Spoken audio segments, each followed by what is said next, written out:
Welcome to the dark side of podcasting.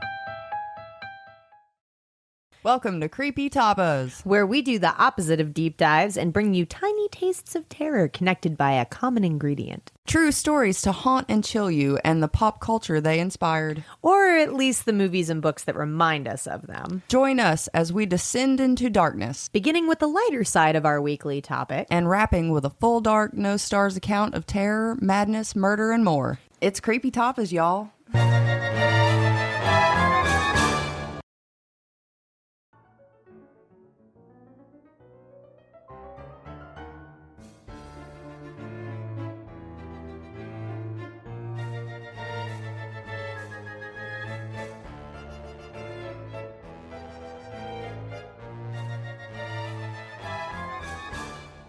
Greetings, ghoul fiends. We're back. We are back. Dude, what the hell? What is up? How you doing? What's good? Look at you. You look beautiful. If you're driving down the street right now, check yourself out in your mirror. No, I'm just playing. You should keep your eyes on the road. But you're hot. And thank you for bearing with us while we wait with your hot ass. You could have listened to any other podcast, but you chose to keep following us. And thank you, because we appreciate that. We do. It's been a minute. We did. There was, so much has happened. Mm-hmm. A ton. So much. Fucking springtime is insane. It's busy season for my job, and the pair of us have just had like a ridiculous streak of misfortune. I'm not sure what else to call it. Well, I don't know that mine's been misfortune, but it's definitely kept me damn busy. For those of you that don't know, I travel for work. So when I'm going to certain jobs, it's I've got to spend like several hours, like 4 to 6 hours on the road sometimes, driving to a location to do a shoot at a dance competition or a dance school. And it's a lot of work. It's, when I shoot these competitions, my day will frequently start at 6 o'clock in the morning, and I won't get back to the hotel room till about 10:15, 10:30. In between, there's very short breaks. It's a lot. It's a lot. And when you do that week to week, even when you're like, all right, technically I've got, Monday through Thursday off, right? Is Nope.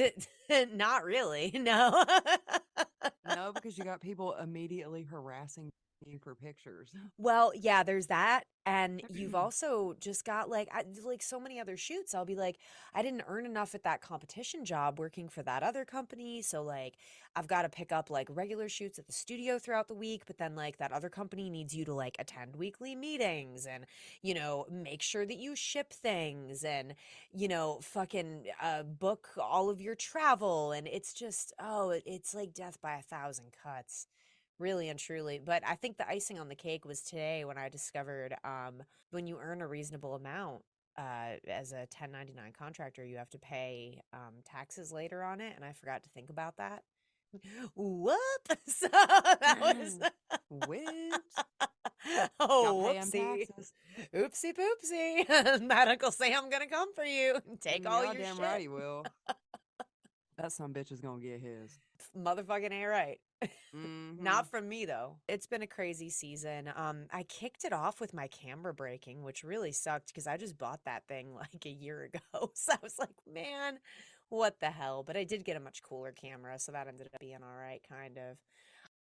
But yeah, it was pretty nuts balls. And I think it kind of comes around to the movie that we're going to discuss today, The Platform, which if you guys remember was going to be our movie of the month for, was it February? No, it was March. Yeah. Which, Sorry, y'all. We've been busy. And I went to Disney World. Oh my God, yeah. Like, it was kick-ass. They had such a great time.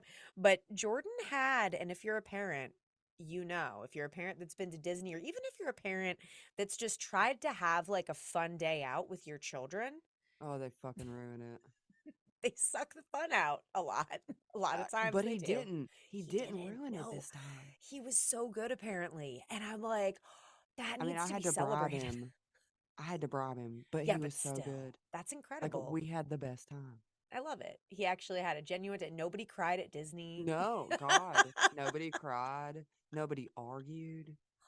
Nobody got upset. It was Well, like no, just a I take great that back. time. He did get upset a couple times because he didn't want Well, to get up super early. And then him's there was one emotional. time he was trying to like step on the footboard and jump onto the mattress, but his foot slipped off, so he scraped his shin on the bed and he threw a big fit about that. But other than that, we had a really good time. I love Disney, man. Mm. They do such a great job at like immersion, especially when you're that age. Yes. Well, and they have some new rides this year. The Tron ride, which we didn't ride because we didn't go to Magic Kingdom, but we did ride the Guardians of the Galaxy ride, and it was fucking phenomenal. Oh my God. Oh my God. It was the best one in all of the parks, in my opinion. And then as soon as we got back from spring break, I've been trying to catch up and working, and then football started, and spring practice is so time consuming. I swear it's 2 hours a night, 4 nights a week. Like, who wants to? So y'all, Jordan is going to be writing the majority of our episodes because she has 8 hours to sit in a From car, football apparently. practice. Yeah. We get some football themed episodes. All of a sudden we're gonna start getting deep dives on like head injuries with like NFL players and shit. Well, it'd be all new for me too, because I don't know a fucking thing about football. Yeah, no, it's I don't know a damn thing. no. I know a bit about soccer. That's about where I'm at. I was really shooting for him to want to play basketball, mainly because I understand the game and because it's the only one I get to sit inside and watch him play. I don't have to sit Yeah. outside with the You fucking know, bees. that's a good point. That's a great strategy for Mm. like any parents out there who are like new to parenting. Try to sell your kids on stuff that you want to do. Indoor activities and things you understand. Maybe not necessarily things you want to do. They're allowed to be their own No, people. I think I worded that right. Oh, okay. That's Um, right. We're going to talk about Jenna Ortega when she was filming Wednesday. Yes, everybody's favorite little scream queen. Um, she's all right. you love how we're bringing this up way later than everybody Oh, else. yeah, way We just later. gotta Well, wait until everybody's over it and then we'll talk about it. Did you watch it all? yes, I did. Okay. I wasn't a fan. Talking about Wednesday Adams, she don't give a fuck, and she thinks it's cool to just go to a dance with the COVID. No, I'm just kidding. Jenna Ortega does not think that. Probably That's not. not. No, no. She probably didn't want to do it. Probably not. Probably not. I mean, it's kind of like I think sometimes we forget about how people are humans. And when they get sick, they probably don't want to go to work, but they probably don't have like the clout or the power to tell MGM, like, fuck you, I'm not showing up because I don't feel good. Because, like, that kind of attitude is not valued very much, especially in the arts and entertainment industry, man. You're always told to, like, work harder. Work more. Yeah, work more, work harder. You know, and if you're not getting what you want out of your career, if you're not getting creative fulfillment, if you're not financially hitting your goals, you haven't worked hard enough. Like you just need to work harder. Just keep working. And I think it's interesting. I know it's old news that this happened, but I thought it was really interesting that this happened on such a massive set. And if you don't know what we're talking about, Jenna Ortega, she was playing Wednesday Addams and she choreographed this little dance to the Cramps Goo Goo Muck. And she did these super 80s dance club moves that were very like Susie Sue kind of things. And she did it with this totally straight Wednesday Addams, like dead gaze, right? Also, side note, if Aubrey Plaza wasn't going to be Wednesday, I thought Jenna Ortega did a great job, but it would be really cool to see Aubrey Plaza play like an older Wednesday. Well, that's exactly what I was about to say. I think she's a little too old. I fucking love her. She's amazing. But I That would think have she been may dope. be a little too old to play But what teenager. about like Wednesday when she's Morticia's age? Okay. Yeah, like Okay. that would be perfect God, for her. it would. I fucking love her. They should make that. She I want to is see so that. funny. I want Just to see dark. Morticia as like an old witch and Gomez as a ghost. Oh my God, it writes itself. It writes itself. Come on, Netflix. You've Come pumped out on. worse garbage than that. Yeah. Let's do this. I'll put my legal name in the show notes so Do you you know see where to that write shit the where check. Netflix was getting sued by one of these true crime documentaries that they did about some kind of like axe wielding hitchhiker? They posted like somebody's actual fucking Facebook picture right No. next. Yes, they did, and this guy is suing them. Oh my Like they God. found a picture, a random picture. I don't know where they found it at or who the fuck screened all this or how the hell it did, but they like put this axe hitchhiker murderer guy's picture next to this actual guy who is alive right now, and his picture was on the internet, put them side by Jesus. side and like claimed that they were the same person, and this guy started getting harassed and all kinds of shit, but like he was some kind of fucking serial killer. I didn't Jesus. read too deeply into the like I just saw Right. like a little bit of it. And I was like, "Oh shit, Netflix, you better watch your shit." Y'all better look out. Yeah. Well, damn. I'm not sure if this, to me, it does fall a little bit on Netflix, but mostly on MGM because they're the production company. So they're like responsible for like, Jenna Ortega showing up to a set and almost infecting everybody with COVID. It's worth the risks. It's Yeah. fine. It's fine. Well, so anyway, if you're not on the social meds, are you on the social meds? Fuck says that. So much on the social meds. People do, You're man. kidding. Yeah, God, I'm old. that's a fucking thing. I feel like that sounds like an old person trying to sound like a young person. Like it doesn't sound like something That's a young because it's person would coming out of my actually mouth. say. But no, like just in the fucking general. Yeah. Well, anyway, if you're not on the social medias, then you don't know. Everybody did this fucking Wednesday Addams dance, and to their own style with like a black dress or whatever. It was And obnoxious. it was to Lady Gaga's Bloody Mary, and it was like, "Hey, dance, dance, dance with my hands, like Jesus said." It was really dumb. Like I didn't like it. I couldn't stand it. I thought it was ridiculous. Was the Lady Gaga song playing? Yeah, it's Lady Gaga, Bloody Mary, but it's like Is sped that the up. song she danced to? No, she danced to Goo Goo Muck by the Cramps, Well, that's what I thought. but But everybody everybody else didn't. was dancing to a different one? Yeah, they did a sped up version of Bloody Mary by Lady Gaga. Oh, I was so confused. Gaga. I was like, what the fuck does she have anything to do with that? So it turns out that the super popular beloved sequence was all filmed while Jenna Ortega was hardcore presenting COVID symptoms and awaiting a positive test. Okay, so she was like, "I turned into a titty. Yes.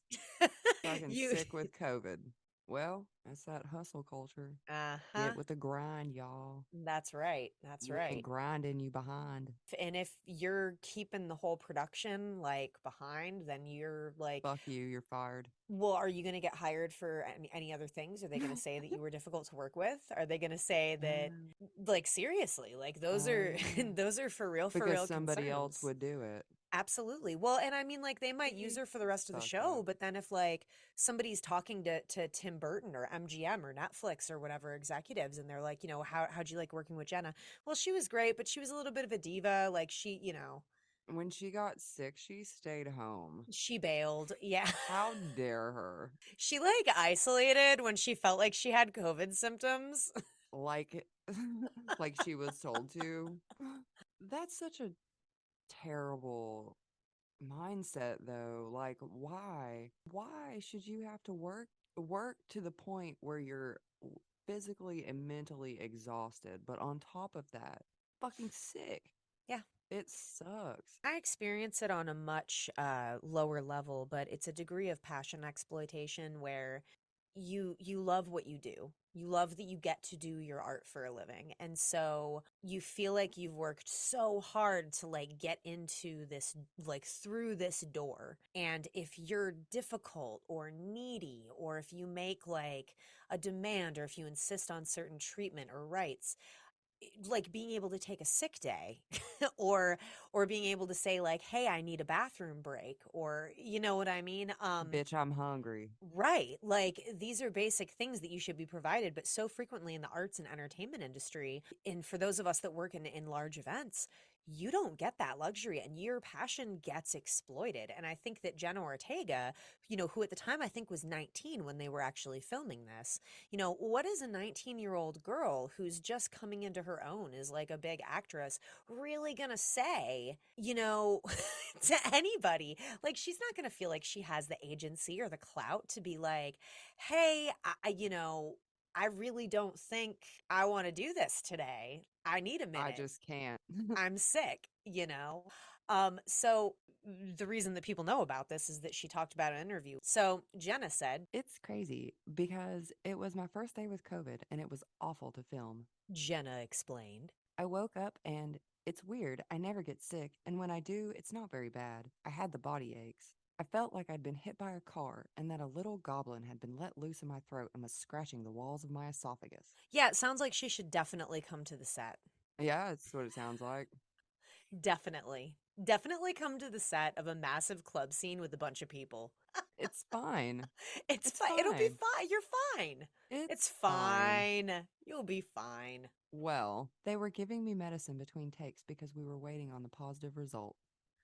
Oh yeah. Better yet, while we're waiting for confirmation that you have the virus that has Just halted take the this earth. Dayquil, you'll be okay. Here's a multivitamin and an apple and a Dayquil and some orange juice and some chicken noodle soup. I'm pretty sure that cures it all. They gave me some Tang and a cigarette and slapped me on the ass and told me to get back to work. Some Tang and a cigarette. Jenna added, I asked to redo it, but we didn't have time. I think I probably could have done it a bit better. I thought that was a fun scene, even though later on, retroactively, I discovered that maybe it wasn't the best situation for the actress, but I didn't mind that scene. Of all of the things that I didn't like about that show, that one made me groan the least. So, If I'm being completely honest, I feel like that dance was blown away out of goddamn proportion. Like, it wasn't like she looked goofy. It was she goofy. well, and now knowing what I know, she looks sick. Yeah, It's but what it was we so weird. it's what I looked like. I can't speak for you. I don't think you were going to goth I didn't clubs dance and like that. picking cherries off the floor or No. whatever the fucking We were it's in middle like school fucking grinding on each other. no, that was not me. That was not me. No, I'm just kidding. We weren't allowed to do that. Fucking teachers were there. I wasn't grinding on the dance floor. I was fucking behind the school. Ash. Netflix confirmed Jenna's story and added in response, strict COVID protocols were followed. And once the positive test was confirmed, production removed Jenna from the set. Oh, well, that's fucking great. I'm glad you They finally couldn't take did her something. word for it. Yeah, after she got to work all day. Around all those people. I mean, like, honestly, come She the was fuck wearing a on. mask. It was She- fine. It's fine. It was fine. We gave It her was some fine. Tang. She was And a cigarette and a mask. We're good. it She had was some chicken noodle fine. soup and an apple and a Don't worry multivitamin about it. and some It was fine. Dayquil. We're good. Well, in addition to the fact that she should have been given time to rest, it's been And probably pointed some out. Sprite. That probably would have helped. A kiss from your mom. It's the simple Yes. things, A really. hug. A snuggle blankie. Ooh. Maybe that was just it. They had Jenna Ortega's mother in a snuggle blankie ready for her, like immediately after that scene. That is the only way that would be acceptable. Little heat pad crossword puzzle. Like I was saying earlier, man, I don't blame Jenna because she's a child dealing with pretty powerful powers that be in her industry, Well, right? As a a very budding young adult. actress, yes, a very young adult. It was the thing that makes me kind of raise an eyebrow is that she's telling the story like it's a good anecdote of how tough or dedicated she is, and not framing it as how fucked up the situation actually was. And like we were saying earlier, like that's a really great example of grind culture, and it affects all of us in the entertainment and art industry differently. I think though it affects everybody beyond that. I know teachers that feel pressure to like constantly be on stuff and like boards and like extracurriculars and getting like awards for being like the teacher of the year and this, that, and the other, because like, that's how you can advance your career. And, just being told that like this, that constant work, work, work, work, work all the time, work until you die. And somehow you'll be happy. Somehow, if you miss out on Somehow. life and work your whole life away, you'll be totally happy. You're going to be so content because, Shit, I make just enough money to do the shit I want to do, and I am good. I'm good. I don't have a bunch of savings, but you know, it is what it is. I had an experience directly of this grind culture last month. I was at work and I was working in an auditorium in Asheville, North Carolina, which is an awesome city, by the way. I fucking love Asheville.com. I love Asheville too. Yeah, it's great. It's It's great. I really cute. enjoy it. Little Um, quaint little mountain town. yeah, it is. It is. It's adorable and it's fun. So I'm working there. I'm having a pretty good weekend. Earlier in the week, a maintenance worker had unbolted one of the chairs. And it was a chair in a row that we had blocked off for our video and for our photo. And so I was walking briskly. I wasn't like running, but I was definitely in a hurry. And I was going over this tape line that was creating this barricade over the row of chairs. And I'd done it 1,000 times that weekend, you know, whatever.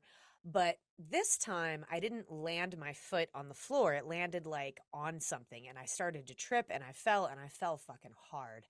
And I guess what happened is that seat was unbolted and left there. And so I just bailed over it. Well, you know, it's a dance competition. So inevitably there's girls who are dancing and, well, I guess dancers who were dancing whose parents are in medical, so you could imagine they like all came up and had an opinion, and all before I knew it I was in like a neck brace and going to the hospital in an ambulance.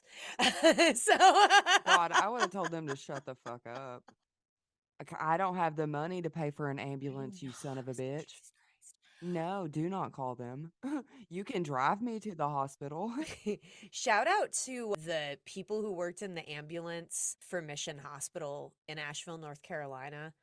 Those people were the shit and they were so nice to me and they understood that I have like really bad PTSD and going into a neck brace and into an ambulance is one of those things that really like sets me off. And I just said politely to them like what was happening and I just needed help like kind of just calming down and breathing, and they were so patient and so polite. And it's weird to say like that you would enjoy a ride in an ambulance, but I think I got lucky with some really nice people.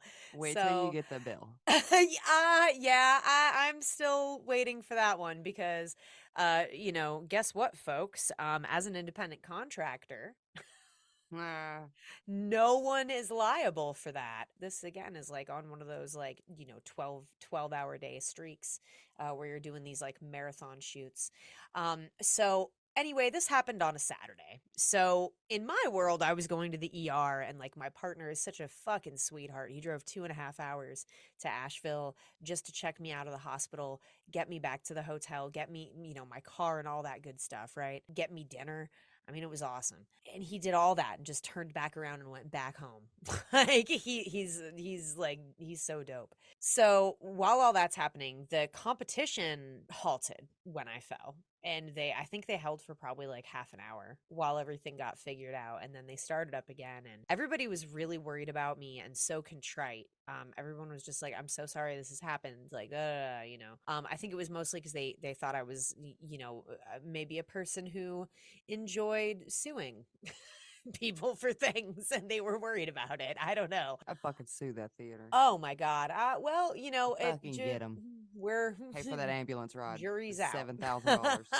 So, anyway, so when I came back the next day, and I don't ever expect this, and this has never happened before, and it was kind of sweet, I guess, at the time. I understand the spirit of it, but the competition directors like announced, like, oh, the photographer is still here. Like, I went to work on Sunday. I didn't take the next day off. My entire right side of my body was really bruised and it was hard for me to walk and do things. But I was like, I have, you know, there's nobody else to do it and I need the money, especially now because I went to the fucking emergency. Like that, let's be real. That's 'Cause I had to really ride what in was an going on ambulance. in my head. Yeah. Like I don't know how many options I have. Like I need as much money as I can get clearly because fucking that was an expensive taxi ride. Whoops. You know? So yeah, it was I'd have told told those people to eat a dick. You better not call a fucking ambulance.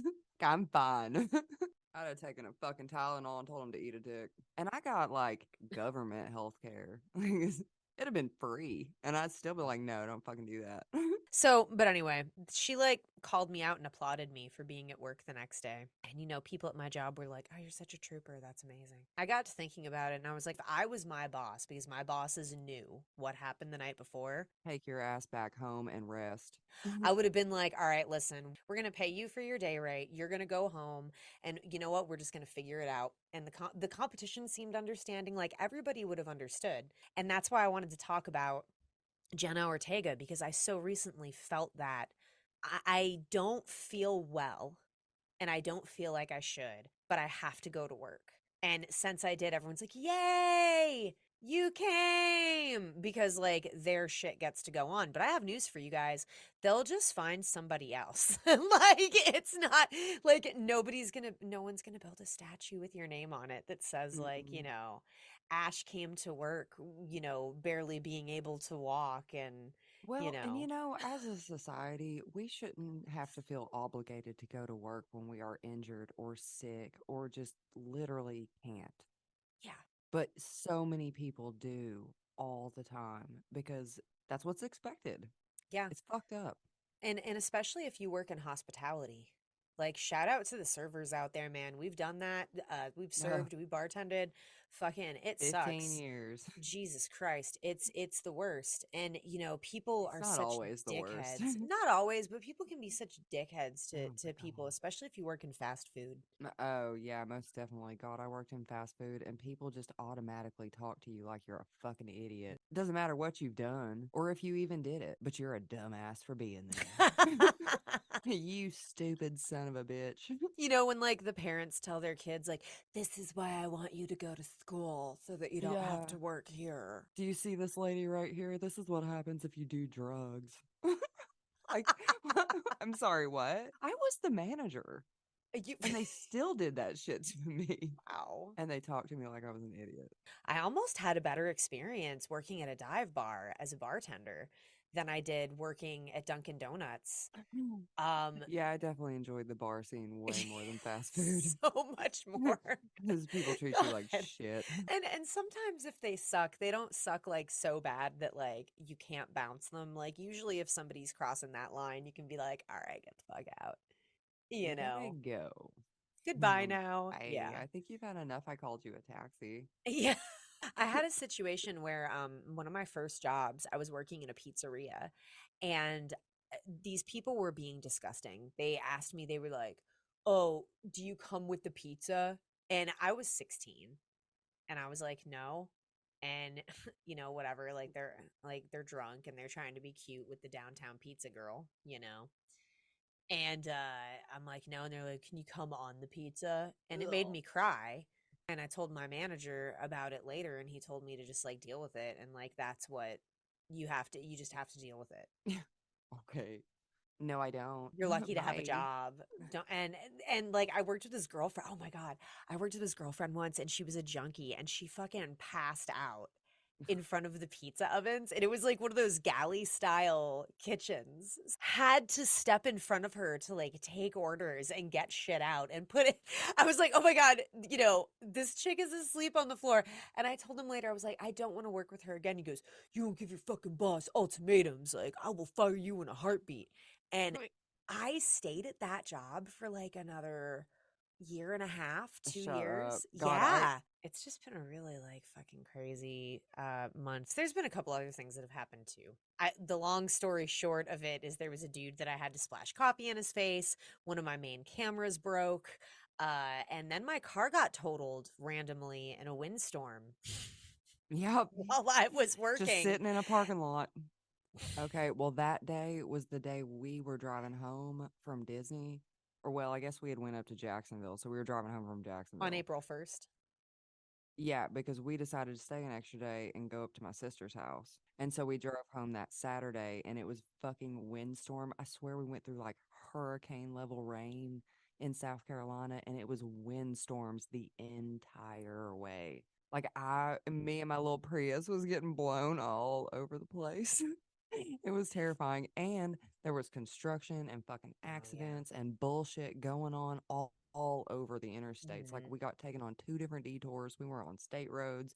We took some fucking detour through Pisgah National Forest through the mountains. Like, it, Jesus. God, it took Yeah. forever. I'm not gonna miss it, y'all. Like I'm still gonna travel for work, but I've made a decision after all of the things that have gone wrong this season that I don't know. It's just not no amount of Not worth money is it. worth the stress of just constantly not being home. So I'm still gonna do it, but it's gonna cost you. Nah. Yeah, it's gonna cost you, or I'm staying home. On that note, we are still gonna do the podcast, and I'm so sorry that we had like such a crazy long hiatus without announcing it. Like, I feel bad that we did not let It was a anyone know. surprise break. It really was a surprise break. Yeah, I Surprise think break. surprise. See, what happens is distance makes the heart grow fonder. So if you miss us, then you'll be super excited when we come back. Because springtime is a busy season in the dance community, and that's when, that's when I work the most. So I feel like in the fall you guys are going to see like the most amazing content from us. Yeah, spooky season is really where we're at, man. That's Like that right. is, yeah. But we're going to be back on schedule now, and if next time we decide to take like a month off, we are totally going to let you guys know. Who knows when you're listening to this episode, listener? Maybe you're in the future. Doo doo doo doo doo Ooh, doo. time traveler. Time traveling cause the internet works that way. Time traveling cause what you say always stays on the internet. That's right, future person. If you think about it, when this comes out, it will be a different date and time. So we are Ooh, already broadcasting from the past. future people. Okay, that got silly. Anyways, We are going to have a very quick break, and I hope you listen to some of our sponsors because they're awesome. they are pretty awesome. Yeah, they're pretty cool. And when we come back, we are going to talk about our movie of the month that we never got around to. The movie of the last couple months. And that is The Platform. So stick with us, Ghoul Fiends. We'll be right back. Hey y'all, this is Ash from Creepy Tapas podcast. There are a few places selling stickers these days, but I found a small business on Etsy called Snarky Sticker Lady, and I am in love with her stuff. We all love snark around here on the Darkcast Network. When I looked at the shop, I was surprised because she has some really funny stickers. The owner, Allison, knows that pride is not a sin, and she designed a line of stickers for friends of the LGBTQIA community. Allison has said of her own business, I love stickers. I love making stickers. I love putting stickers on everything. I started making stickers because I wanted some snarky, smart-ass stickers, and nobody had them. I need my sarcastic flag to fly, honey. So after making some snarky stickers, I started making lots of other types of stickers too. As a loyal friend to the LGBTQIA community, I wanted some stickers to show how I feel, so I made them. Ha! Maybe you'd like to show how you feel too. All sticker designs are welcome in my shop. Just send your ideas in. All of Allison's stickers are vinyl and laminated, so they are water resistant and will last a really long time. Check her out on Etsy at etsy.com/shop Snarky Sticker Lady. Hey, but up boop boo, I wanna get snarky with you, Snarky Sticker Lady on Etsy. We are Castles and Cryptids, where the castles are haunted and the cryptids are cryptic as fuck. We're a couple of Canadian chicks who are fascinated by freaky shit, so join us as we fall down numerous rabbit holes. Numerous, so very many rabbit holes. Fortune telling. Yeah. And this is episode 68. What Yeah, it lurks is. in the woods? We're doing some axe crimes, axe murders, people hacked up. Yeah. But yeah, we are doing high kill counts. Yeah, the most killerist serial killers around. Ah, the killiest of the killy. We are doing abandoned places. We talk true crime, cryptids, haunted AF stuff, and much, much more. There are definitely some movie tangents in there too, because we love our horror movie chat. Yes, we do. So feel free to follow us on social media at Castles and Cryptids, and don't forget to keep it cryptic, eh? Yeah.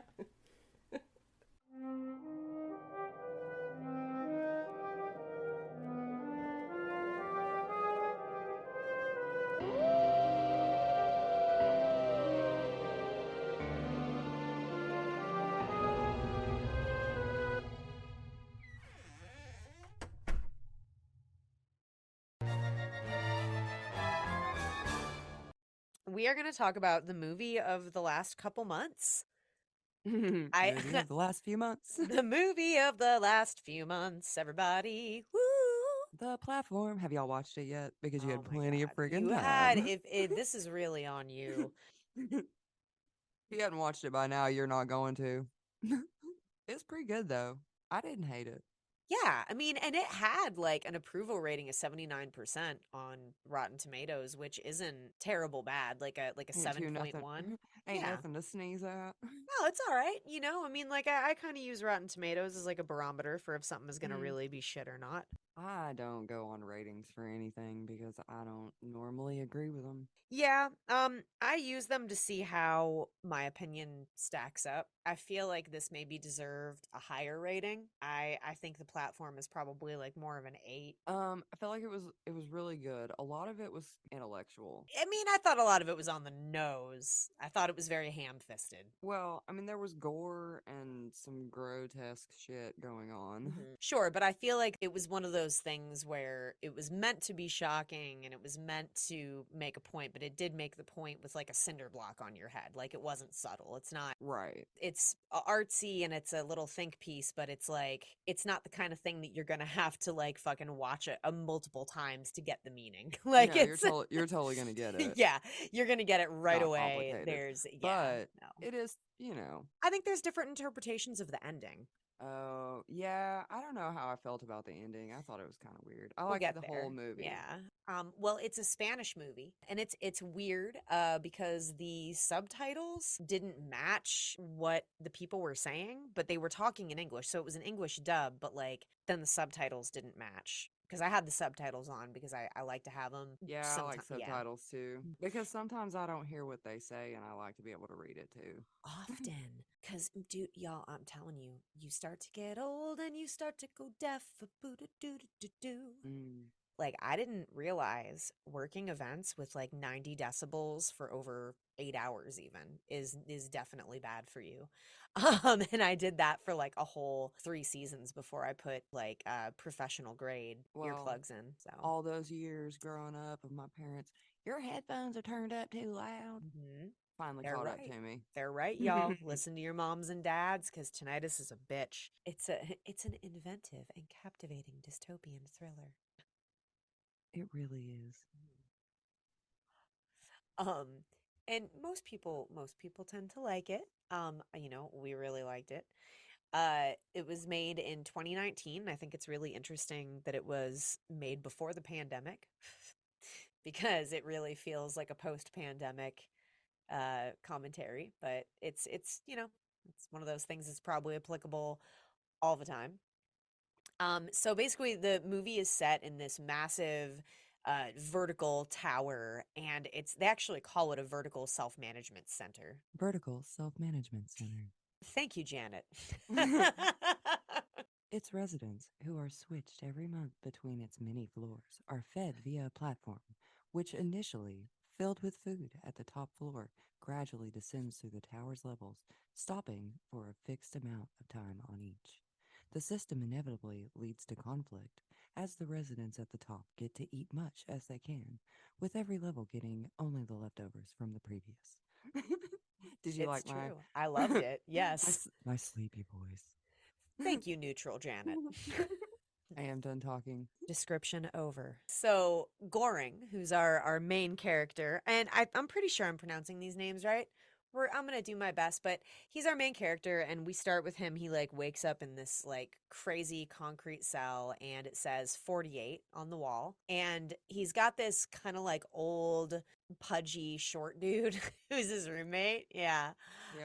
Yeah, his name's Trimagasi, and he's like, hey man, you know, we're in the pit. And he gives us all kinds of explanation. He's basically like Captain Exposition. He's just going to tell you all about like the All about facility. the Yeah. vertical self-management center.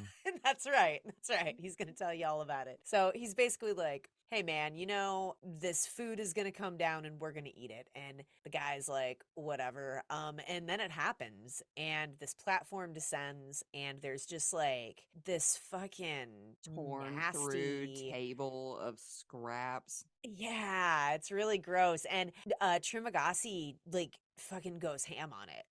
Like he Yeah, just starts digs the fuck eating. in. He's like, you better get some. Yeah, he's like, wait, like you're not gonna eat, dumbass. Like you're gonna die. Like eat this food. Goring tries to keep an apple. He's like, oh, I'll just keep, I'll keep No. some for later. But yeah, you can't do it. You can't do that. As soon as the Mm. platform falls, food goes too. Yep, because if you don't throw it back down on the platform, then your room will start getting super duper hot or super duper cold. And that would suck.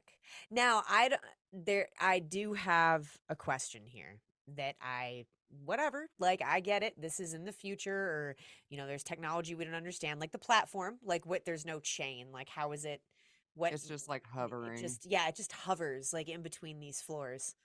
And then it like shoots back up. Yeah, to the top. poof, like what hydraulic system? Mhm. Nothing was there. Like, I know it's concrete. It's not even like a bouncy ball. yeah. So what the fuck? It was That doesn't even make sense. so yeah, How's we'll it ignore bounce? that. We'll Yeah. ignore that. It must be Yeah. sorcery or magic. It is I guess sorcery. that's what that There's is. Yeah. wizards. There's just wizards using Wizards run the vertical self-management center. the temperature control with like there's all these with levels in a open hole. rooms. Yeah. Yeah, because there's just a big hole in all the floors that the Yeah. thing goes through. So all the rooms are like open airways. So How can I wonder you flash freeze one and not all of them? because you can like he throws the apple and he's like, well, and the temperature goes back to normal. But yeah, like what sorcery is that and how do I get it for my house? Maybe there's like vents in all the ceilings, I mean, that are just so hardcore. blowing super hot air or super cold air. Like an air fryer. But Like, again, I don't know like- how those airs wouldn't travel to the other floors. I guess you would jump out eventually. It would push you out because you keep going for like where it's not hot or cold, which would be like down in the hole. Like Or you could just throw the food. you could just throw the food. Yeah. Well, you I guess could a couple people just- did jump, huh?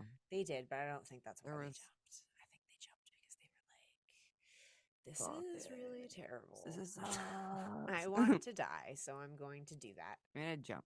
So anyway, he finds out that, he can't keep food and he kind of starts getting in the groove of it. And the next day, this lady is just riding down the platform and she's like all crouched down. She's got blood She all looks over like her. she's feral. Yeah, she's really fucking badass looking actually. And we find out her name is Miharu. And Trimagasi explains that, every month she looks for her child. She rides the platform down, which is crazy as we see in a second because like the very next level she goes to, we see these guys like attack her. And she fucks them Fucking kills them. like hardcore and then just like hops back on the platform and keeps riding it like bitches. Covered in their blood. Yeah. Like she doesn't give a fuck.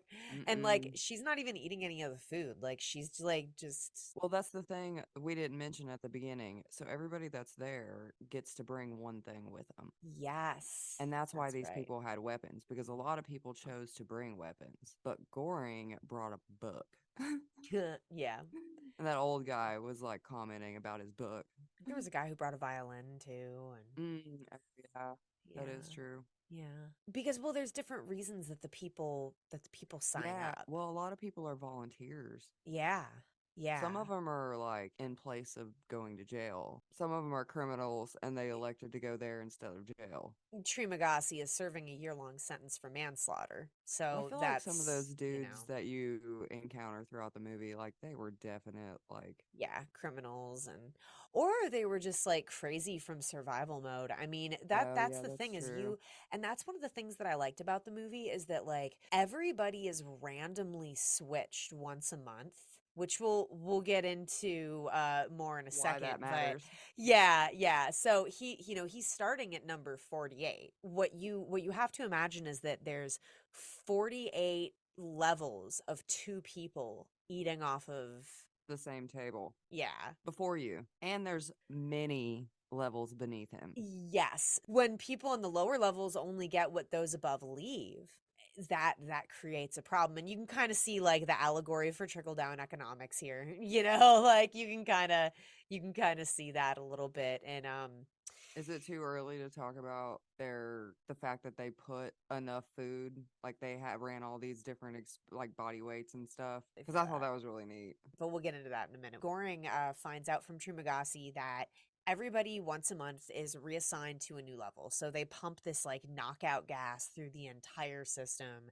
Everybody falls asleep, and then you get like randomly shuffled with your cellmate.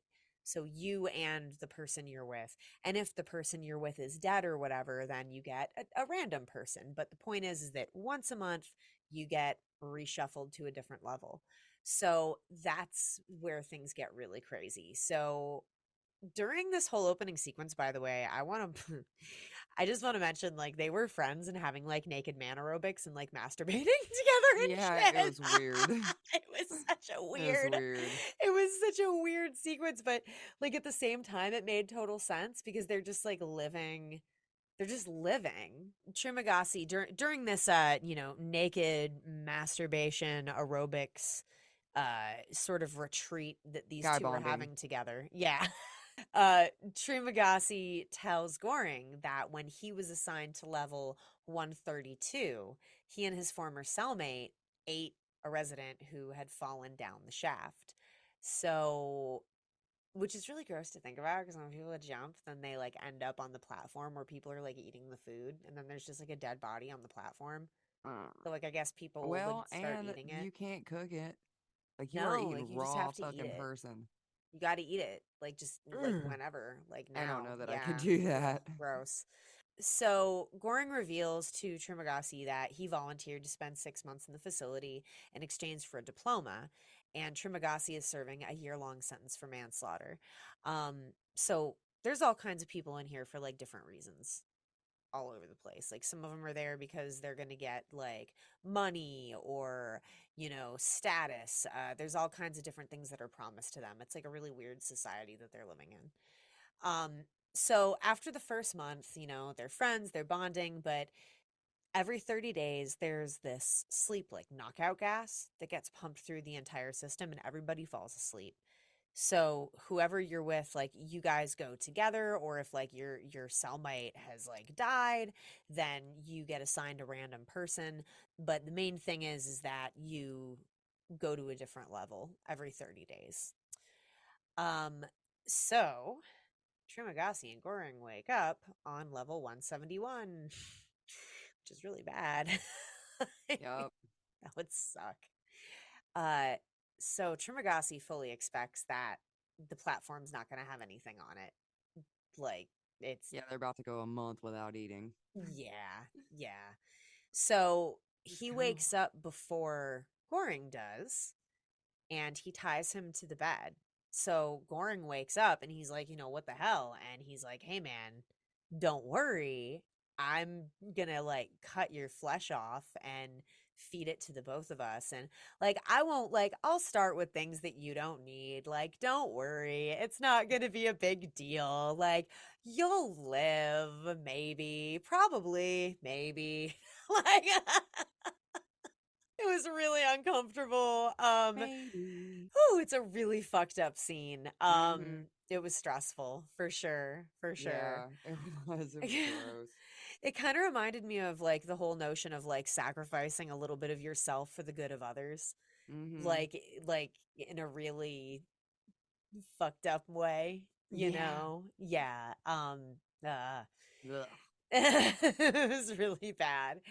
So, on the 8th day of all this, Trimagasi is like, listen, man, like, there's been no food in 8 days. And he starts This is cutting into happening. him. Yeah, he's like, we're gonna eat you now. So that is when Miharu arrives. She attacks Trimagasi, and she frees Goring, and she like gives him this like knife, right? Yeah, she like throws a knife or something at him, and he ends up killing Trimagasi. And when he does that, he ends up eating him.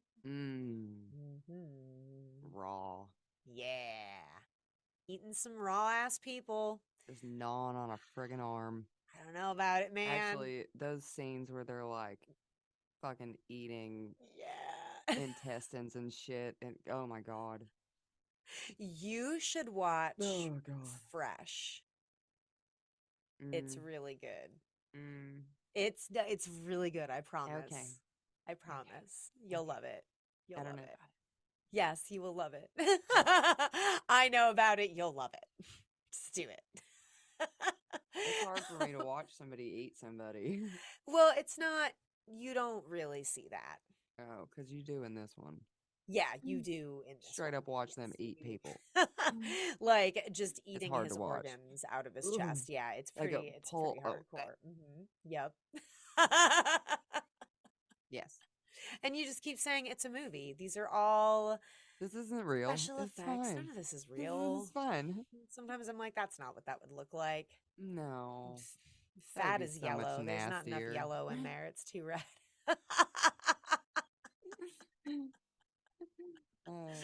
Oh man. By the anyways. way, this isn't an episode that you should eat food while listening to. Ooh, or eat while you watch that movie. It's Yeah, no. it would be really don't hard. do that. Yeah, that's bad. Maybe don't try to eat dinner Yeah, no shit, right? or popcorn. So when Goring eats Trimagasi, he starts being haunted by these hallucinations of him. And he's like, ha ha ha, you're no better than me. Now you're a cannibal too. Yeah, he was kind of a smart ass ghost. He was, man. He was kind of a dick. Which I guess says something about Goring, since, it was probably a figment of his imagination. Well, he thought that guy was a dick. He did. He kind of was, though. Kind of was. And he kept being like, don't steal my word. What was that word? Oh, yeah.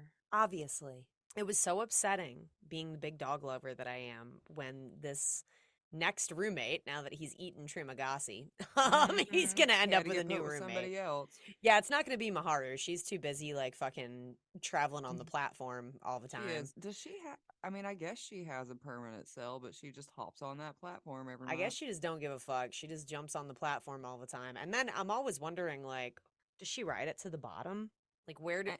Well, and then when it shoots all the way back up to the top... Does it not smash her? Well, I don't think it like, pops back up into the kitchen thing place, doesn't it? I guess. I mean... Where they load it back up with more food? The fucking speed of it when it's shooting up there. Oh, I know. Like, take your fucking head off if you were looking down the pit. Which is a point we'll bring up later about putting things on the platform and sending them back up again, that I have pondered quite a bit on what happens to a certain character later in the movie. Yup. So yeah, Goring awakes. It's another month, and he's now on level 33. So a little higher than he was at the beginning, actually. Yeah. So there this you is go. the highest he's been so far. Yeah, me too at this point. I think I'd had at least 3 joints. By this part of the movie? Yeah. You fucking need it, man. Whatever, pick your poison. You're gonna need it. There's a lot This is really, going on. yeah, there's a really bleak movie. So he wakes up and this bitch has a dog, and I was like, bitch, why would you get bring your your fucking dog out. dog? You know Why it's would you gonna bring your dog? die. Yes. You know Oh my immediately. God. The second you see that dog, you're like, Oh my God. bye. Why would you... I know. And it's cute. Boo, It's so bummer. cute. It is cute. It's like one of them little wiener dogs. But of course, as soon as you see it, you know it's not gonna be. Its fate is going to It's be not terrible. gonna be a good ending. So the kind of twist here is that Goring recognizes this lady, and Yep. she was actually the person who checked him in and interviewed him before sending him into the fucking pit hole platform. What was it called? Vertical Management Center. Oh yes, Vertical Self-Management Center. So before he was taken there, she was the lady that kind of like, had the chit chat with him, like, why would you like to do this? Yeah.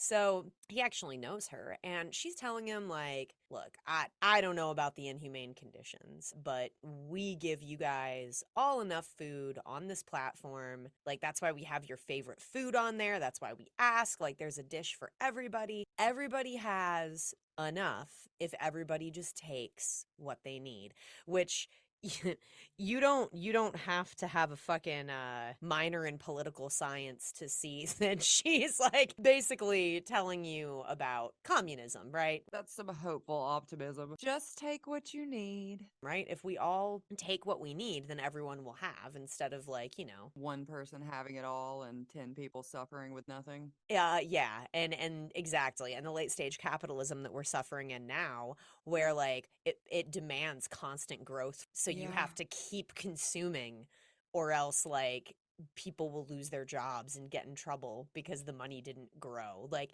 it's so crazy to, and that's like, maybe that's like a whole nother thing, but I always thought that was so crazy how like we demand this constant growth from people and companies, where there's like, where, how? Well, that's why they build products to break now.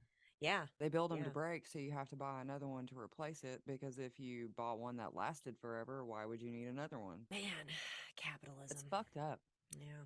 So she's trying to say there's a better way, and what we've done here is we're trying to see like everybody can share and share alike. So what I'm going to do is I'm going to, rather than just launching onto the platform like Trimagasi did and like gorging herself on the food, she's like really daintily putting together like fucking a plate with like her salad and her proteins. Yeah, well, bread. and then she like makes a plate for the two people beneath her, and she's like, "Make a plate for the other ones," and they're like, And "Fuck you." they're like, go fuck yourself, lady. Like, I'm not doing that. And she's like, no, but you have to stop and just take enough for yourself so that the people below you can have some.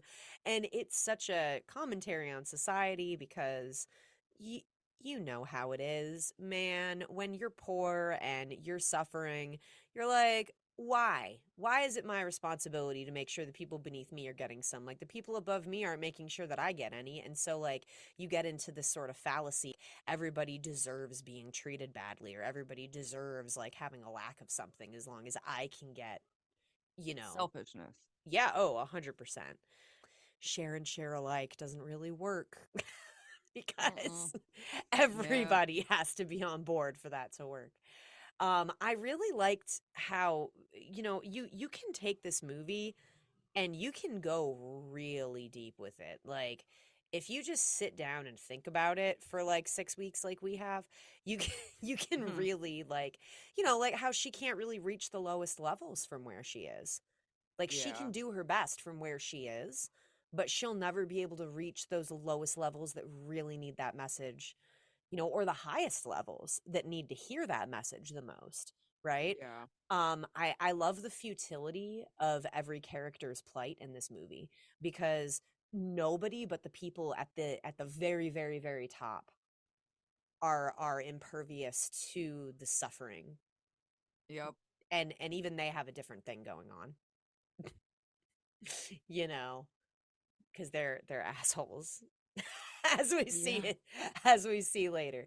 So she reveals that she volunteered to enter because she was diagnosed with terminal cancer. Um, she's just like, I want to see if I can make some kind of change. So I wanted to come here to see if I could, like, how this experiment's going and all this kind of stuff, right? So, a couple weeks go by, whatever, and Maharu shows up. Woohoo, Maharu! She's back to see where her kid is, and she is injured. So Goring and Imaguri nurse her back to health, and the next morning, Imaguri is losing her fucking mind in a way that I relate to, because Miharu has eaten her dog. Well, she's in the process of eating it. Yeah, you should explain that scene, because I closed my eyes. I kind of figured the dog was gonna Well, die, it so I didn't didn't look. show a whole lot. I mean, it was obvious what was going on. Like, she was in the corner gnawing on something. And the dog's like body was in the covers with her. Yeah. Yeah. Yeah, Yeah. it was nasty. It was bad. It was way more graphic when they were eating on the people than her eating on the dog. But on a scale of like 1 to 10, dog graphicness that I think is permissible in a film, this was about 10.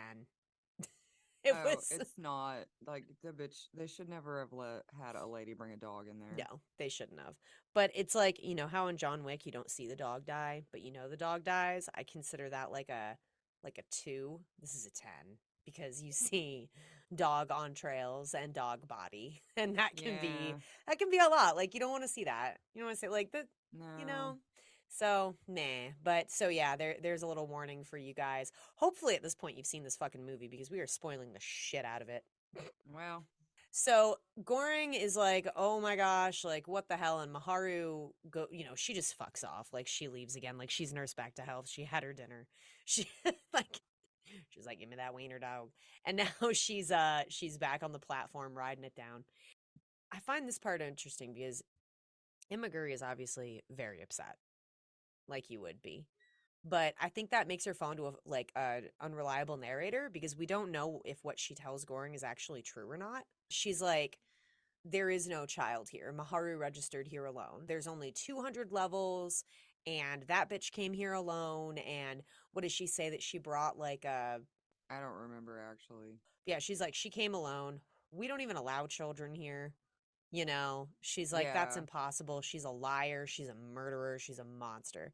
So I could not figure out if any of that was founded in fact or if she was just really pissed off. Or actually, she Yeah. might actually get racist. I think she actually like uses kind of a slur towards her Yeah. for being Asian. So, I mean, And yeah, then eating her dog. yeah. I don't really trust that what she's saying has 100% accuracy because she might just be like really upset. And that's a fucked up thing about this movie, right? Well, Is I that also think that, I don't think that she's intentionally misinforming. She was upset, yes, but I think she wasn't upset with him.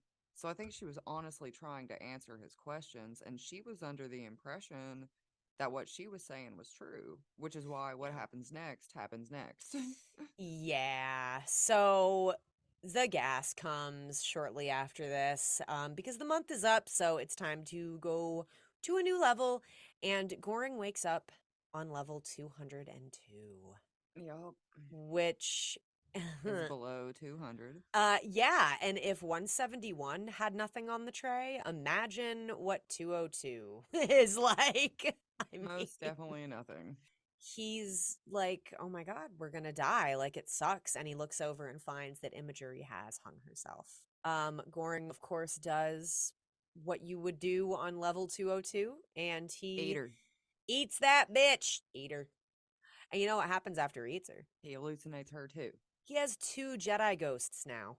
Nice. Well, yeah, at least he's not alone. Very unreliable narration because everybody in this movie is going insane. So if we're Yeah, seeing true it from that. Goring's perspective, we don't know if really the things that happen later are things that have actually happened. I consider this a very odd point in the movie. It's not his point of view, like it's not shot like found Through footage. his eyeballs. Right, but we're seeing, what I mean is that we're hearing the tale from Goring's, like we know what he His knows. experiences. Right, like we're here with him going from level to level. Um and got you. he's got these very odd things that are happening, like he's hallucinating people. So it makes me wonder Yeah. who He's going a little who crazy. is, yeah, like who is real later in the film, like in the final act, right? Mm. Yeah, because I he's see what you're saying. I was lost. I was like, what do you mean? yeah, I just don't, I'm not sure who exists. I got you. So he eats Imaguri, and he's seeing her all the time, and he's completely lost his mind. And then he falls asleep again, and he wakes up, and it's the 5th month, so he's only got like 2 more months left of this shit. Yep, And just a little bit. yeah, just a little bit. You just got to hang on. And he is assigned to one of the Holy Grail levels, level 6. Nice. You are definitely going to have food at level Yep. 6. And chances are it's not going to be pissed on too much. Because, by the way, we might have glossed over this earlier. People, like, just for funsies, piss Fucked on, with it. and yeah, like, step on it and spit on it and shit on it. It's really nasty. It is nasty. Ugh. So yeah, level 6 is a pretty sanitary level to be on. I would hope so. Hmm. So his new cellmate is this really gorgeous, ripped dude named Baharat. And he's like, dude, oh my God, hallelujah. He's so excited. We're on level 6. I've been trying to get out. Like, I think the item he brought with him was a rope. So he was trying to like climb up from like room to room. And he was like, oh, if we're on 6, we can definitely get, to the top. We can tell the people who run this shit, like, what's going on. And they can send people to help us, which, a Baharat is giving me activist energy, like He's really trying. he's trying so hard, Well, and this is the highest he's been so far. So he's like, I can definitely get there. Me too. We're probably up to at least 4 joints by now. At least. Because a lot more shit has happened. And shit is about to literally go down in a second. Gross. Ugh. So he's trying to get out, and he starts talking to the people on level 5, and he's like, hey, catch this rope. Let me climb up there. I'm trying to get all the way to the top. And they're like, oh yeah, come on, man. That'll be great. That'll be fun. I think they're a married couple. They went in together. And yeah, it seems like they were together. Yeah, they were kind of assholes to him, and just a little bit. Just a little bit. So they act like they're gonna help him up, and then the wife like pulls her pants down and shits right on his face. Oh God, it hits him right in the fucking forehead. Right. Yeah, like a big old greasy shit too. Ugh. Right in the forehead. It's nasty. I don't know what it is with our movies of the month. I don't know why everybody's got a shit on something. What is that? Why? Why do they keep putting this in movies? Nobody wants to see that. We had Angela in the back seat shitting all over stuff in dash cam. Then we had like weird nipple in Barbarian and the tit milk. Ugh. Trying to figure out what that was. And now we got greasy old shits on poor Baharat's face. Yeah, right on his face. It was fucked up. Mm-hmm. Like, I knew that they weren't going to help him. Oh, yeah. I knew they weren't. But I, like, expected him to just let go of the rope after, let him fall. Like, fuck him. But she, like, you fucking see her shit on his head. It is gross. Yeah, dude. She goes fucking hard. gross. It's really nasty. I don't know how they shot that, but it must have been some sort of after effects. Maybe. I don't know. It was real gross. So anyway, Baharat almost falls to his death, but he doesn't, and Goring saves him, and they start talking about how the hell they're going to get out, and they start, really plotting what they're going to do to try to, like, save the day and get out and rescue everyone. And Goring is like, look, man, like, I've been counting. I think there's about 250 levels. And he explains to Baharat, like, if we ride the platform down, we can ration the food. So they're basically enacting martial law because they're going down and, like, they're using brute force on occasion because people are obviously not well, and the people on the upper floors, they don't even let them eat. They're like, bitch, you ate yesterday, fuck off. Yep. Yeah, they were like, you just had food, we don't have enough for everybody, so like Yeah. They eventually run into Maharu, and she is in the process of being attacked like really viciously. Like, this motherfucker is basically just eating her alive. Like, he's just stabbing her and munching on her. It's terrible. It's pretty gross.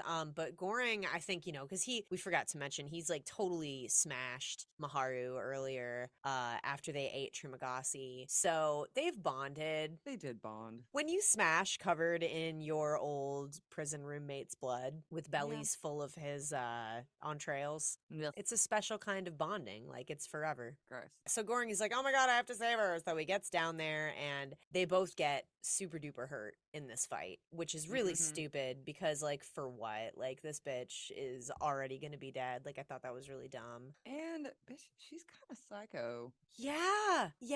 Kind of psycho. Kind of crazy. Like, maybe just, I don't know, leave it alone. Leave it alone. So, but anyway, they keep going down, and they eventually reach level 333. And it's crazy because you start to notice, like, there's a bunch of blood, and I imagine that's from people sticking their head over when, like, the thing pops back up. Yeah. Just dead people and blood all over like, just progressively those lower levels, worse. everybody was just dead. Yeah, there was just nothing. Everyone was dead there. And Goring notices on the final level there is a child, Maharu's daughter, and she's hiding under a bed. He gets off the platform with Baharat, keeps going down, and it leaves them behind. Despite Baharat's reluctance, they feed the girl this panna cotta, which they were keeping. They were going to send it back up. They were like, oh, it's the panna panna cotta. Yeah, well, they wanted to send it back up as a message to the administration that Yeah. people were changing or that something was something. Yeah, we were able to protect this delicate dessert, you Yeah. know. And so they thought that that was going to be the message, and they kept like arguing about like what the message was, and it was like that the panna cotta was the message. And but so the little girl eats the panna cotta, and Goring passes out, and he has this dream where Baharat tells him that the girl is actually the message. And when he wakes up, he sees that Baharat has bled to death from his injuries. Now, has he? Or did Goring attack him out of hunger and craziness, and now he's seeing him because he ate him, and that's what happens when he eats people? Well, but would his bloody body have made it all the way down there if he was just seeing him? I mean, if he was like a hallucination. No, they were still in that same level. They hadn't gone to the bottom yet. They're still on that same level with the little girl. Well, yeah, but that's what I'm saying. He met him on level 6. No, So if I he know had- that. I know that. I'm talking Oh, about you're like- now, at this current time, after when they're bleeding to death and they give the panna cotta to the little girl, if he at some point went crazy and killed Baharat. I got Yeah. you. I thought you meant like earlier. No. Goring decides that when the platform comes back, he and this little kid are going to go all the way to the bottom of the pit, and he once again sees Trimagasi, his first roommate. And Goring tries to get back on the platform. Like, he's telling Trimagasi, like, he's gotta be a bearer of the message. And Trimagasi is like, that bitch don't need no help. No, I'm just kidding. He's like, the message requires no bearer. And Goring realizes he's right, so he gets off the platform and he walks away with his, naked aerobic masturbation friend. Just in case you forgot about that. Yeah, well, that was a big point, I feel like, of the first whole 20 minutes of the movie was these two, like, whacking it Bonding. and doing aerobics naked. So Oddly bonding. I know about like slap ass games in the locker room. Do you guys ever just like beat your meat like 10 feet from each other, staring blankly at the ceiling? If so, write us creepytapas@gmail.com, but no pictures, please. And we already know the answer. Y'all do that shit. Fucking nasty clothes. You grotty little monkey. Oh man. Yeah, the little girl shoots up the platform on her own all by herself. And I'm like, did she just like smash into the ceiling? Did the G-force of the ascension just make her fucking brains melt through her nose? Right.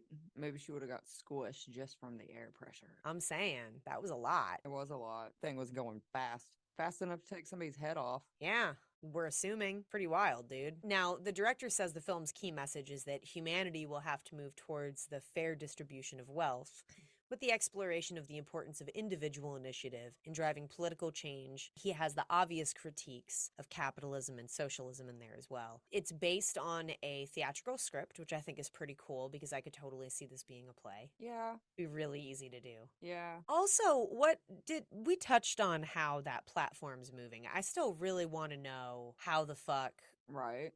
what magic is heating and Propelling cooling it. this place and propelling that. Yeah.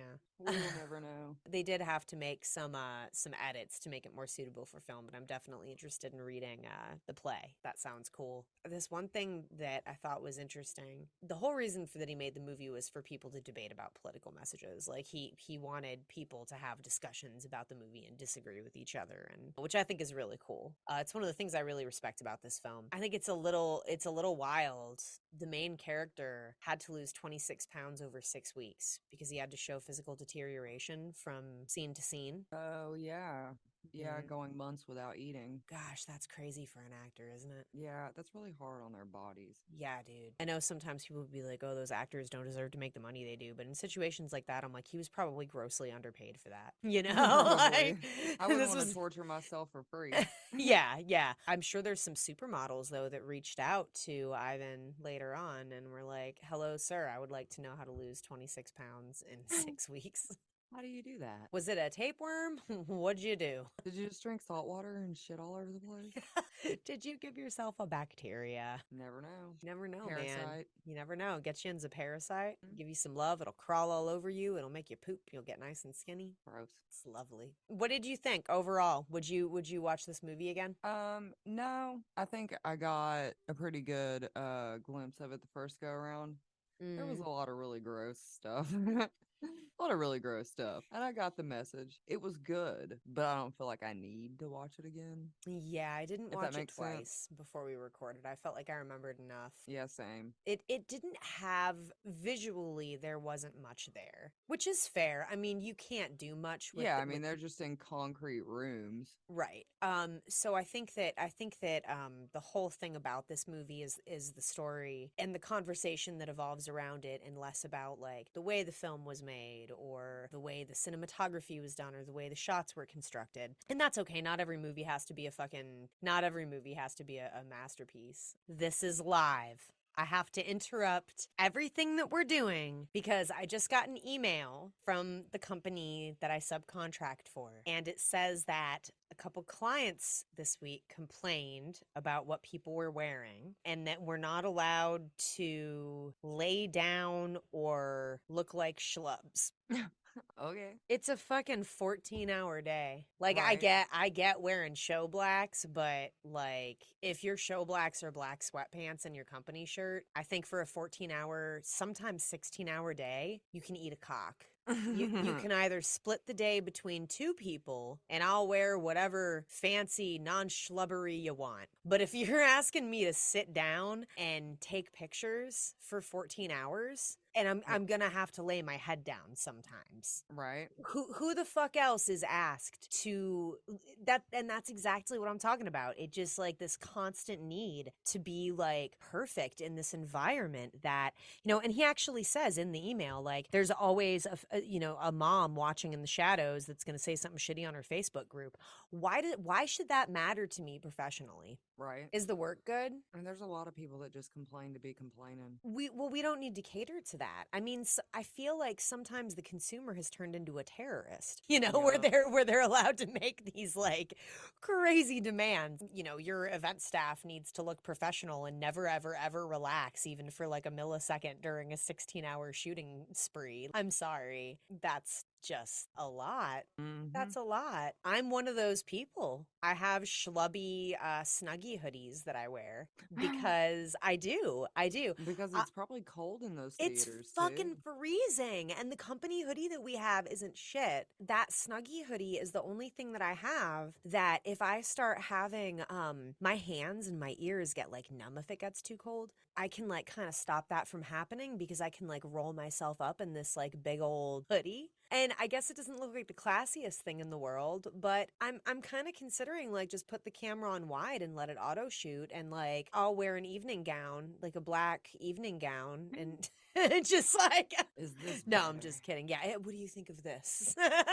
The pictures are trash, but I look presentable, no? That's what you wanted, correct? And I know it's not all that dramatic, right? But I just feel like it's one of those things that, we do need to talk about, even if it's in like crazy hyperbole for the sake of comedy like that. We need to have a conversation about like what these expectations are. Like these are humans that are working for you, and whether it's Jenna Ortega showing up to work with COVID, or event shooters having to sit upright and wear slacks for fucking 16 hours.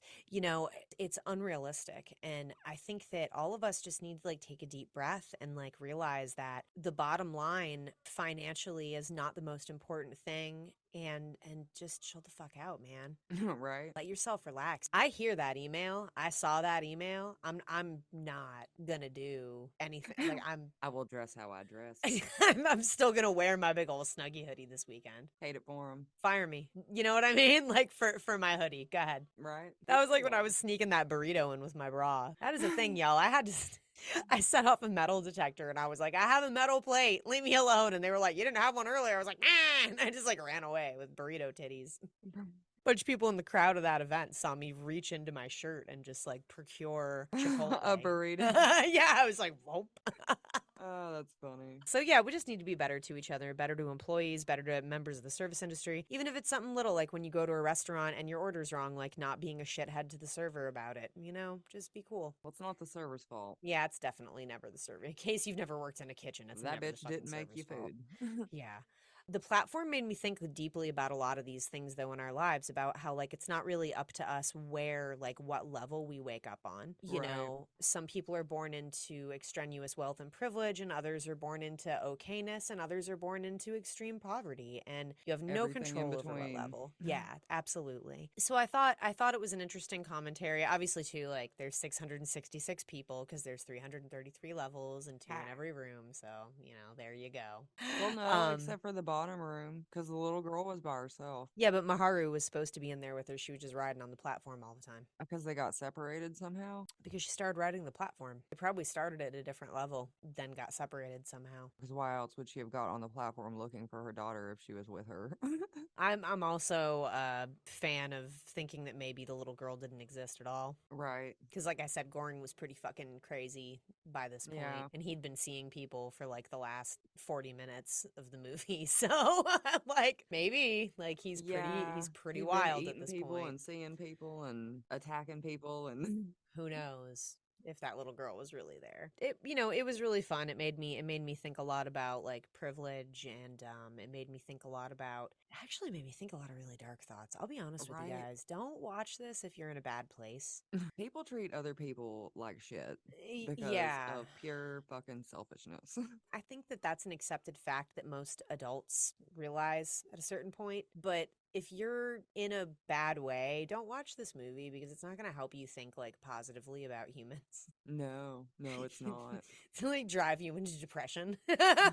You'll lose all hope in humanity. Yeah, it's pretty rough, guys. It's pretty rough. It's good and it's graphic. I wouldn't watch it again. I thought it was a little on the nose in some parts. It was a little heavy-handed. It's one of those films that has a point, and I think that also because it's not, it's a movie that I was watching dubbed in English, right? I probably lose some of the character and the intention and stuff in a lot of the lines. I feel like sometimes things don't get translated really well. Yeah, well, they don't. And even when you're watching it with subtitles in whatever language that it's made in, Right, it's still not, because you have it's to still like not read it, and totally accurate because some of the things aren't like perfectly translatable. I feel like movies that, we probably had like a slightly different vibe. I noticed that some of like the subtitles were different, which in ways changed the character, and their whole intention of what they were saying, which I thought was really Yeah. interesting. But I don't know why the dubbing was different than the subtitle, other than they only did one set of subtitles, I guess. Who knows? But yeah, it's really good, guys. It's on Netflix. Check it out. Definitely don't check it out if you're sad, and definitely don't check it out while you're eating. Oh yeah, definitely don't be eating. I think we already Yeah. said that, but don't be eating. Yeah, it's just like You will it's lose not your good. appetite. Yeah, it's probably not a very good first date movie. No, no. So I saw Evil Dead Rise the other day. Oh yeah. It was good. It was fine. It was fine. It was okay. It was all right. We'll have a whole episode about Evil Dead because Jordan and I have a connection to the Evil Dead franchise where my business is and where our families reside. Where I grew up. I mean, I literally live like 10 minutes from the property. Yeah, we live in East Tennessee, and We do. really like right down the street from where they filmed it. Yep. But that is another story. We're gonna tease that for you. That is another story for another day. But if you guys want to talk about Evil Dead Rise, do hit up our DMs, bro. We would love to hear from you. I would love to talk to you about it. We'll just tell Jordan not to read that message so she doesn't get it spoiled. So that's pretty cool, and we'll have a future episode about that. But upcoming stuff. I'm excited. We are finally going to get into a crazy, crazy case about a young man who may or may not have been doing some things. He's kind of turned into an urban legend. Daniel LaPlante. We're going to talk about him in an upcoming episode. I saw The Outwaters too. Man, I was so disappointed. That was another one, the trailer, The Outwaters. Honestly, pal, I don't even think I mentioned it to you because there's a certain point where I just don't, it was shitty. It was a found footage movie. It was shot in the desert. And they were like, oh, this one's different. And it's like the movie to end all movies. And it's like terrifying, like all this kind of shit. So I was like, all right. I'm cool. I'm game. Let's try it. No, I don't like it found sucked. footage. God, it sucked. And like, it just, I was sad. sad. I was sad about it because I really wanted it to be good. And I'm still waiting for a movie this year to scare me. Yeah, same. That was pretty rough. I'm looking forward to Last Voyage of the Demeter. That looks like it's going to be really cool. And I'm excited to see Renfield. People say it's really bad, but I don't give a fuck. It's Nick Cage, Yeah, I don't man. care. What do you Well, I what do you don't want? really care too much about Nicolas Cage, but Yeah. no, I don't care if it's bad. I can find humor in bad movies. I like bad horror movies, though. I think they're awesome. Yeah, I like them to be cheesy. I can get behind that. Did you see that one meme on our Instagram feed earlier? Somebody put it was like a bunch of cupcakes and they were labeled like gratuitous gore, graphic violence, gratuitous nudity, that kind of stuff. And it was like horror movie fans say, I will take half a dozen, please. And I was like, yes, that is where we're at. It's really like, I don't know, man. I don't like the ones that take themselves too seriously, but I am really excited to see Beau is Afraid. That new Ari Aster joint is coming out. You can see it in a couple weeks. Guy who did Hereditary and shit. I'm excited about that one. I'm trying not to get too excited though, because my cereal's been pooped on. And then disappointed. Damn well shitting in my cereal. Shitting in your cereal. I don't like it. Don't caca in my Cheerios. Mm-mm, Don't gross. do it. Pooping on my Pop-Tart. Oh. Well, thank you so much for listening, you guys. Thanks, y'all. Sorry we've been gone for so long. But we're back now. We're back. Here we are. You know, and we have lots of cool content coming out for you guys. We're gonna try to maintain an every Sunday schedule again. Hopefully, no more surprise breaks. Yes, and if we do need a mental health break, because like we keep talking about in this episode, it's very important to take care of yourself above anything else, because they're not going to build a monument for how hard you worked when you lose the ability to do your job because your body has gone. I'll build a monument for you. Will you build a monument for me? I will. It'll say, here lies Ash. They worked. No, not lies. 'Cause No. you're not gonna be dead. Oh, just a monument.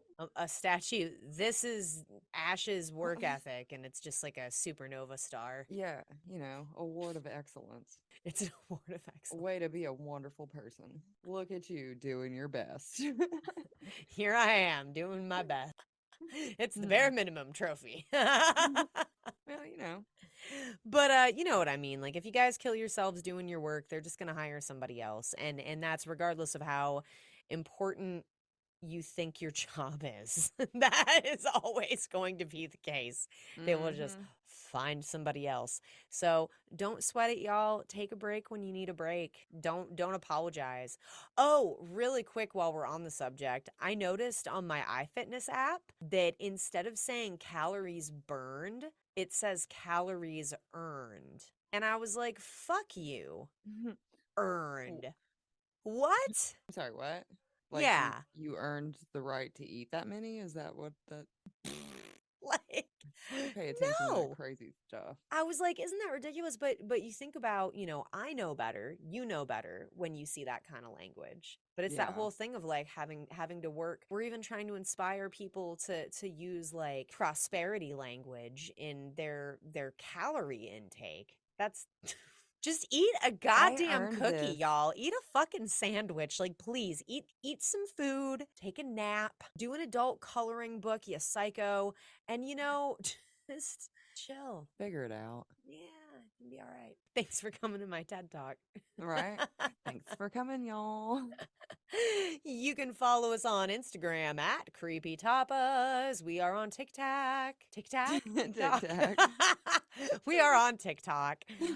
Jordan uploads to TikTok. Well, I haven't in a while because Yeah, but we're working on it. yeah, but there's building a following there. We are. You can use our audio and make funny things. Well, thanks for listening, y'all. Bye. Bye.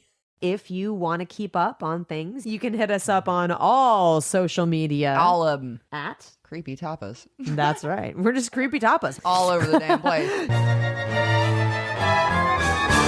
Creepy Tapas is a free podcast, and we intend to keep it that way. But if you like what you hear and want to support us, please like, rate, and review. It helps us grow so we can keep serving our tiny tastes of terror to amazing listeners like you. We would love to hear from you, so send us your personal stories to creepytapas@gmail.com. We are self-written and recorded with production by Freddy Cat Productions, Music by Kevin MacLeod and graphics by Panther Creek Graphics. Darkcast Network. Indie pods with a dark side.